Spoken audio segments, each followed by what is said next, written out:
உங்கள் favourite TV ஷோக்களை இனி miss பண்ண தேவையில்லை. ஜீ5 முற்றிலும் இலவசமாக காணுங்கள், இங்கேயும் எப்பொழுதும். நேத்துல இருந்தே நம்ம மனசுல ஓடிட்டு இருக்கிற எல்லா கேள்விக்கும் இப்ப பதில் தெரியும்னு நினைக்கிறேன்.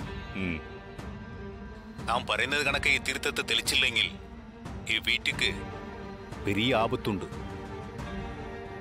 அது இதுபோல உண்டாவுன்னு எனக்கு மனசுல பட்டுச்சு. என்ன சொல்றீங்க சாமி?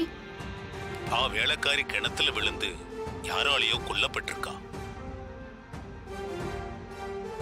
அது நடந்து கொஞ்ச நேரத்திலேயே கிணத்துல இடி விழுந்திருக்கு. ஆ இடி சாதாரண இடி இல்ல, தீ இடி. அந்த தீ இடிங்கிறது மிகப்பெரிய சக்திய துர்மரணம் அடைந்த ஆத்மாவுக்கு கொடுத்திருக்கு. அதுதான் இந்த வீட்டுக்கு எதிரான விஷயமா மாத்திருக்கு. அந்த கிணத்துக்குள்ள இருக்கிற பெண் ஆவி தீயிடியோட மிகப்பெரிய பலத்தோட உருவெடுத்து நின்று இருக்கு. அதனாலதான் நேத்து நைட்டே அது உருவெடுத்து கிளம்பி வீட்டுல இருக்கிறவங்கள சர்வநாசம் செய்யான் வேண்டி கிளம்பி புறத்து வந்திருக்கு.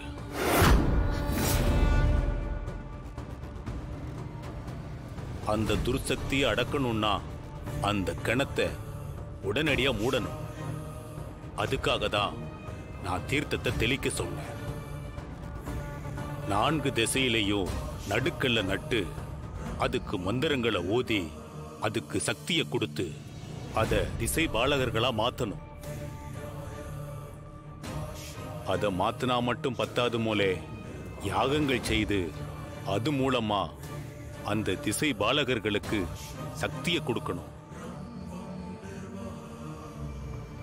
இது எல்லாம் கூடிய சீக்கிரம் நடக்கணும். இன்னைக்கு மதியம் உச்சியில சூரியன் வர்ற நேரத்துக்குள்ள இந்த கிணத்தை ஒரே அடியா மூடிடணும்.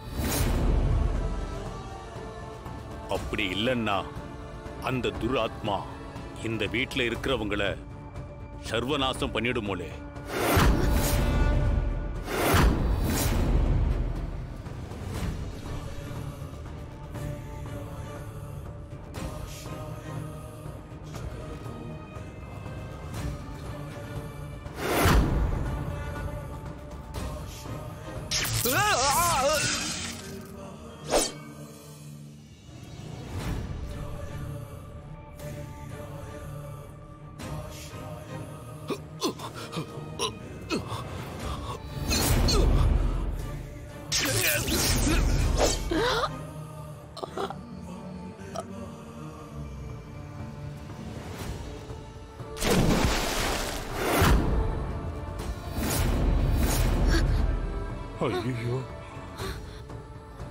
ஜீ5 ஆப்பை டவுன்லோட் செய்து அனைத்து எபிசோடுகளையும் இலவசமாக பாருங்க.